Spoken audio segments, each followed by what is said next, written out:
O desejado de todas as nações. Capítulo 29. O sábado. O sábado foi santificado na criação. Instituído para o homem, teve sua origem quando as estrelas da alva juntas alegremente cantavam e todos os filhos de Deus rejubilavam. Pairava sobre o mundo a paz, pois a terra estava em harmonia com o céu. Viu Deus tudo quanto tinha feito, e eis que era muito bom. E ele repousou na alegria de sua concluída obra. Como houvesse repousado no sábado, abençoou Deus o dia sétimo e o santificou. Separou-o para uso santo. Deu-o a Adão como dia de repouso. Era uma lembrança da obra da criação e assim um sinal do poder de Deus e de seu amor. Diz a Escritura: fez lembradas as suas maravilhas.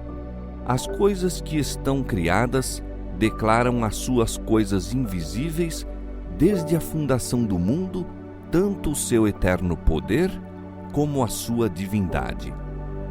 Todas as coisas foram criadas pelo Filho de Deus. No princípio era o Verbo, e o Verbo estava com Deus. Todas as coisas foram feitas por ele, e sem ele, nada do que foi feito se fez. E uma vez que o sábado é uma lembrança da obra da criação, é um testemunho do amor e do poder de Cristo. O sábado chama para a natureza nossos pensamentos e põe-nos em comunhão com o Criador. No canto do pássaro, no sussurro das árvores e na música do mar, podemos ouvir ainda sua voz, a voz que falava com Adão no Éden pela viração do dia. E ao lhe contemplarmos o poder na natureza, encontramos conforto, pois a palavra que criou todas as coisas é a mesma que comunica a vida à alma. Aquele que disse que das trevas resplandecesse a luz, é quem resplandeceu em nossos corações para a iluminação do conhecimento da glória de Deus na face de Jesus Cristo. Foi esse pensamento que despertou o cântico: Tu, Senhor, me alegraste com os teus feitos. Exultarei nas obras das tuas mãos. Quão grandes são, Senhor, as tuas obras! Muito profundos são os teus pensamentos. E o Espírito Santo declara por intermédio do profeta Isaías: A quem, pois, farei semelhantes a Deus? Ou com o que o comparareis? Porventura não sabeis? Porventura não ouvis? Ou desde o princípio se vos não notificou isto mesmo? Ou não atentastes para os fundamentos da terra? Ele é o que está assentado sobre o globo da terra, cujos moradores são para ele como gafanhotos. Ele é o que estende os céus como cortina e os desenrola como tenda para neles habitar. A quem, pois, me farei semelhante para que lhe seja semelhante? Diz o Santo.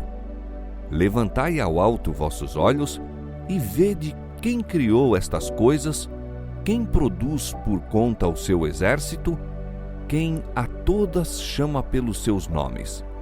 Por causa da grandeza das suas forças e pela fortaleza do seu poder, nenhuma faltará. Por que, pois, dizes, ó Jacó, e tu falas, ó Israel: o meu caminho está encoberto ao Senhor, e o meu juízo passa de largo pelo meu Deus? Não sabes, não ouviste que o eterno Deus, o Senhor, o Criador dos fins da terra, nem se cansa nem se fatiga? Dá esforço ao cansado e multiplica as forças ao que não tem nenhum vigor. Não temas, porque eu sou contigo. Não te assombres, porque eu sou teu Deus. Eu te esforço e te ajudo, e te sustento com a destra da minha justiça.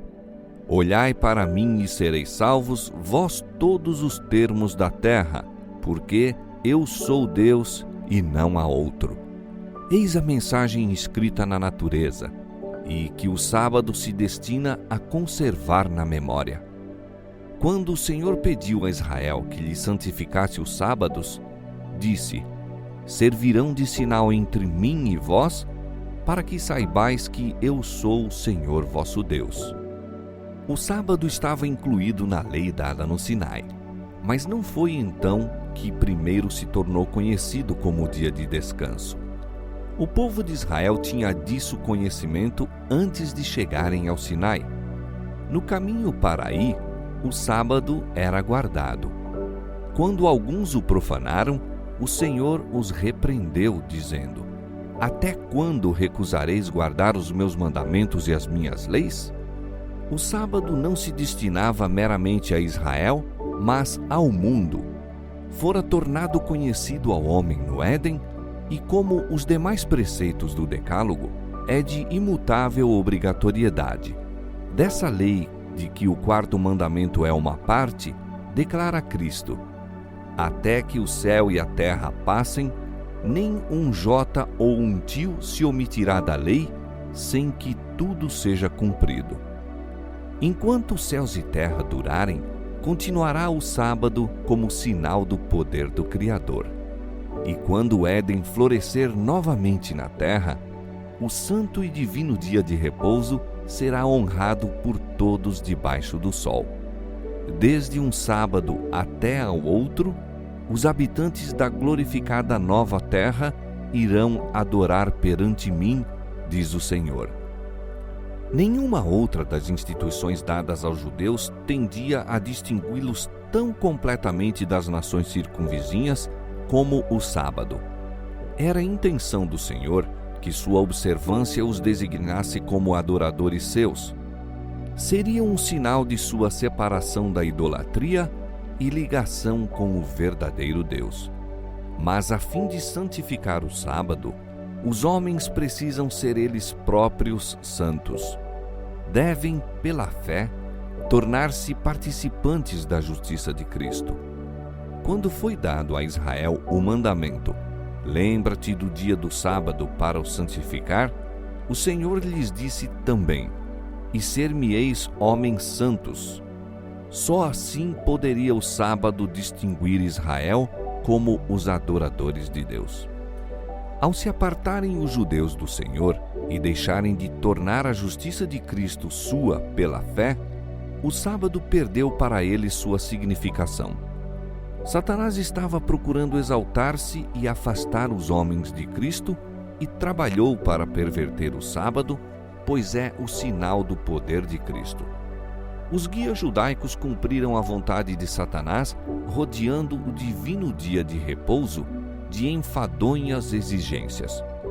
Nos dias de Cristo, tão pervertido se tornara o sábado, que sua observância refletia o caráter de homens egoístas e arbitrários, em lugar de o fazer ao caráter do amorável Pai Celeste.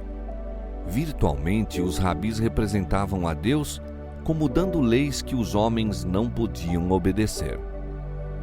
Levavam o povo a olhar Deus como tirano e a pensar que a observância do sábado, segundo ele a exigia, tornava os homens duros de coração e cruéis.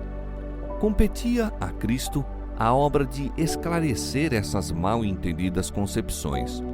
Embora os rabis o seguissem com impiedosa hostilidade, ele nem sequer parecia conformar-se com o que requeriam, mas ia avante, guardando o sábado segundo a lei divina. Um sábado, ao voltarem Jesus e os discípulos do local do culto, passaram por uma seara madura. Jesus continuara seu trabalho até tarde e, ao passarem pelos campos, os discípulos começaram a apanhar espigas e a comer os grãos depois de esfregá-los nas mãos. Em qualquer outro dia, esse ato não teria excitado nenhum comentário, pois uma pessoa que passasse por uma seara ou pomar ou vinha tinha liberdade de colher o que lhe apetecesse comer. Mas fazer isso no sábado era considerado um ato de profanação. Não somente era o apanhar a espiga uma espécie de ceifa, como o esfregá-la nas mãos, uma espécie de debulha. Assim, na opinião dos rabis, havia dupla ofensa. Os espias queixaram-se imediatamente a Jesus, dizendo: Vês, por que fazem no sábado o que não é lícito? Quando acusado de pisar o sábado, em Betesda, Jesus se defendeu afirmando sua filiação de Deus e declarando que operava em harmonia com o Pai. Agora, que eram acusados seus discípulos, cita aos acusadores exemplos do Velho Testamento, atos praticados no sábado pelos que estavam ao serviço de Deus. Os mestres judaicos orgulhavam-se de seu conhecimento das Escrituras e na resposta do Salvador havia indireta censura à sua ignorância das sagradas letras. Nunca lestes, disse ele, o que fez Davi quando teve fome, ele e os que com ele estavam? Como entrou na casa de Deus e tomou os pães da proposição, os quais não é lícito comer, senão só aos sacerdotes? E disse-lhes: O sábado foi feito por causa do homem, e não o homem por causa do sábado. Não tendes lido na lei que aos sábados os sacerdotes no templo violam o sábado e ficam sem culpa? Pois eu vos digo que está aqui quem é maior do que o templo. O Filho do Homem até do sábado é Senhor. Se era lícito a Davi satisfazer a fome comendo do pão que fora separado para um fim santo, então era lícito aos discípulos prover a sua necessidade colhendo umas espigas nas sagradas horas do sábado. Demais, os sacerdotes no templo realizavam um maior trabalho no sábado que em outros dias. O mesmo trabalho, feito em negócios seculares, seria pecado, mas a obra dos sacerdotes era realizada no serviço de Deus. Estavam praticando os ritos que apontavam ao poder redentor de Cristo e seu trabalho achava-se em harmonia com o desígnio do sábado. Agora, porém, viera o próprio Cristo. Os discípulos, fazendo a obra de Cristo, estavam empenhados no serviço de Deus e o que era necessário à realização dessa obra era direito fazer no dia de sábado. Cristo queria ensinar aos discípulos e aos inimigos que o serviço de Deus está acima de tudo. O objetivo da obra de Deus neste mundo é a redenção do homem. Portanto, tudo quanto é necessário que se faça no sábado, no cumprimento dessa obra, está em harmonia com a lei do sábado. Jesus coroou então seu argumento, declarando-se Senhor do sábado, alguém que estava acima de qualquer dúvida, acima de toda a lei. Esse eterno juiz absolve de culpa os discípulos, apelando para os próprios estatutos de cuja violação são acusados. Jesus não deixou passar a questão como uma simples repreensão aos inimigos. Declarou que, em sua cegueira, se haviam enganado quanto ao desígnio do sábado. Disse: Se vós soubesseis o que significa misericórdia quero e não sacrifício, não condenaríeis os inocentes. Os muitos ritos deles, destituídos de coração, não podiam suprir a falta daquela verdadeira integridade e terno amor que há de para sempre caracterizar o genuíno adorador de Deus. Cristo reiterou ainda a verdade de que os sacrifícios eram, em si mesmos, destituídos de valor. Eram um meio e não um fim. Seu objetivo era dirigir os homens ao Salvador, levando-os assim em harmonia com Deus. É o serviço de amor que Deus precisa. Quando falta esse, a mera rotina da cerimônia é-lhe ofensiva. O mesmo quanto ao sábado. Visava este pôr os homens em comunhão com o Senhor. Quando, porém, o espírito estava absorvido com enfadonhos ritos, o objetivo do sábado era contrariado. Sua observância meramente exterior era um escárnio. Outro sábado, ao entrar Jesus na sinagoga, viu aí um homem cuja mão era mirrada. Os fariseus o observavam ansiosos de ver o que faria. Bem sabia o Salvador que, curando no sábado, seria considerado transgressor, mas não hesitou em derribar o muro das exigências tradicionais que atravancavam o sábado. Jesus pediu ao enfermo que se adiantasse, perguntando então: é lícito no sábado fazer bem ou fazer mal? Salvar a vida ou matar? Era uma máxima entre os judeus que deixar de fazer o bem, havendo oportunidade para isso, era fazer mal. Negligenciar salvar a vida era matar.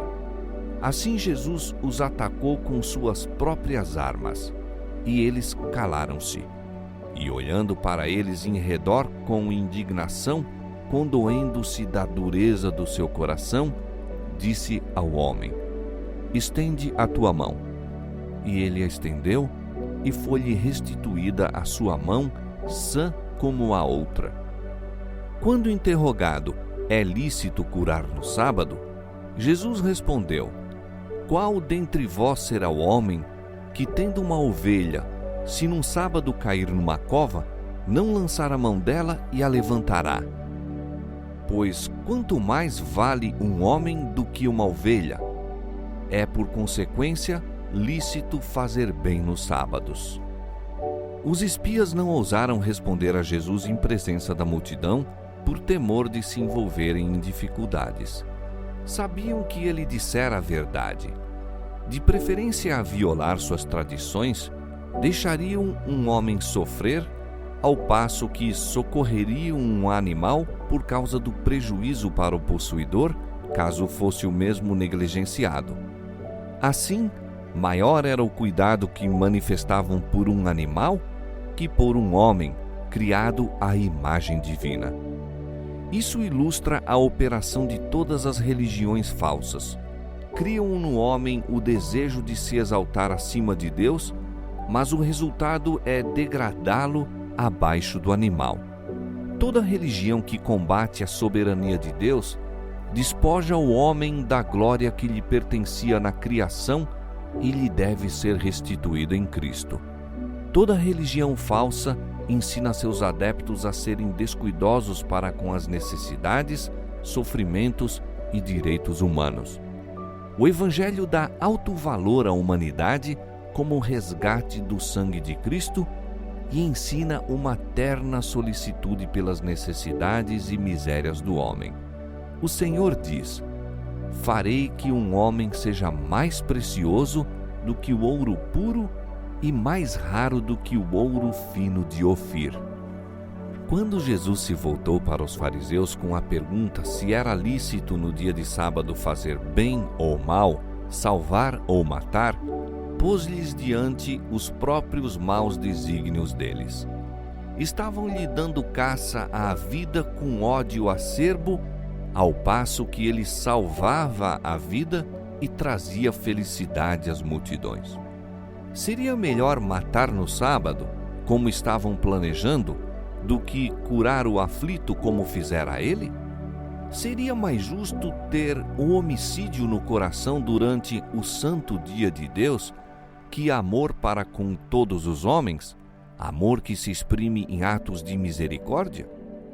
Na cura da mão mirrada, Jesus condenou o costume dos judeus e colocou o quarto mandamento no lugar que Deus lhe destinara. É lícito fazer bem nos sábados, declarou ele. Pondo à margem as absurdas restrições dos judeus, Cristo honrou o sábado, ao passo que os que dele se queixavam estavam desonrando o santo dia de Deus. Os que afirmam que Cristo aboliu a lei, ensinam que ele violou o sábado e justificou os discípulos em assim fazer. Colocando-se assim na mesma atitude que tomaram os astutos judeus, contradizem dessa maneira o testemunho do próprio Cristo, que declarou: tenho guardado os mandamentos de meu Pai e permaneço no seu amor. Nem o Salvador, nem seus seguidores violaram a lei do sábado. Cristo era um vivo representante da lei, Nenhuma transgressão de seus santos preceitos se encontrou em sua vida. Olhando a uma nação de testemunhas ansiosas por uma oportunidade para o condenar, pôde dizer sem contradição: quem dentre vós me convence de pecado? O Salvador não viera para pôr de parte o que os patriarcas e profetas haviam falado, pois ele próprio falara por intermédio desses representantes. Todas as verdades da palavra de Deus tinham vindo dele, mas essas inapreciáveis joias haviam sido postas em falsos engastes. Sua preciosa luz fora aplicada a servir ao erro. Deus queria que fossem tiradas desses engastes de erro e recolocadas nos da verdade. Essa obra unicamente uma divina mão podia realizar. Por sua ligação com o erro, a verdade tinha estado ao serviço da causa do inimigo de Deus e do homem. Cristo viera colocá-la em condições de glorificar a Deus e operar a salvação da humanidade. O sábado foi feito por causa do homem e não o homem por causa do sábado, disse Jesus. As instituições estabelecidas por Deus são para benefício da humanidade. Tudo isto é por amor de vós. Seja Paulo, seja Apolo, seja Cefas, seja o mundo, seja a vida, seja a morte, seja o presente, seja o futuro, tudo é vosso. E vós de Cristo e Cristo de Deus. A lei dos 10 mandamentos, da qual o sábado é uma parte, Deus deu a seu povo como uma bênção. O Senhor nos ordenou, disse Moisés, que fizéssemos todos esses estatutos para temer ao Senhor nosso Deus, para o nosso perpétuo bem, para nos guardar em vida. E por intermédio do salmista foi dada a Israel a mensagem: servi ao Senhor com alegria e apresentai-vos a Ele com canto. Sabei que o Senhor é Deus. Foi Ele e não nós que nos fez povo seu e ovelhas do seu pasto. Entrai pelas portas dele com louvor e em seus átrios com hinos. E o Senhor declara acerca de todos quantos guardarem o sábado, não o profanando: os levarei ao meu santo monte e os festejarei na minha casa de oração. Assim o Filho do Homem, até do sábado, é Senhor. Estas palavras acham-se repletas de instrução e conforto. Por haver o sábado sido feito para o homem, é o dia do Senhor. Pertence a Cristo, pois todas as coisas foram feitas por Ele, e sem Ele, nada do que foi feito se fez. Uma vez que Ele fez todas as coisas, fez também o sábado. Este foi por Ele posto à parte como lembrança da criação. Mostra-o como Criador, tanto como Santificador. Declara que aquele que criou todas as coisas no céu e na terra, e por quem todas as coisas se mantêm unidas, é a cabeça da Igreja e que por seu poder somos reconciliados com Deus. Pois, falando de Israel, disse: também lhes dei os meus sábados, para que servissem de sinal entre mim e eles, para que soubessem que eu sou o Senhor que os santifica, os torna santos. Portanto, o sábado é um sinal do poder de Cristo para nos fazer santos. E é dado a todos quantos Cristo santifica. Como sinal de seu poder santificador, o sábado é dado a todos quantos, por meio de Cristo, se tornam parte do Israel de Deus. E o Senhor diz: se desviares o teu pé do sábado, e de fazer a tua vontade no meu santo dia, e se chamares ao sábado deleitoso e santo dia do Senhor digno de honra, então te deleitarás no Senhor. A todos quantos recebem o sábado como sinal do poder criador e redentor de Cristo, ele será um deleite. Vendo nele Cristo, nele se deleitam. O sábado lhes aponta as obras da criação, como testemunho de seu grande poder em redimir. Ao passo que evoca a perdida paz edênica, fala da paz restaurada por meio do Salvador. E tudo na natureza lhe repete o convite: vinde a mim, todos os que estáis cansados e oprimidos, e eu vos aliviarei.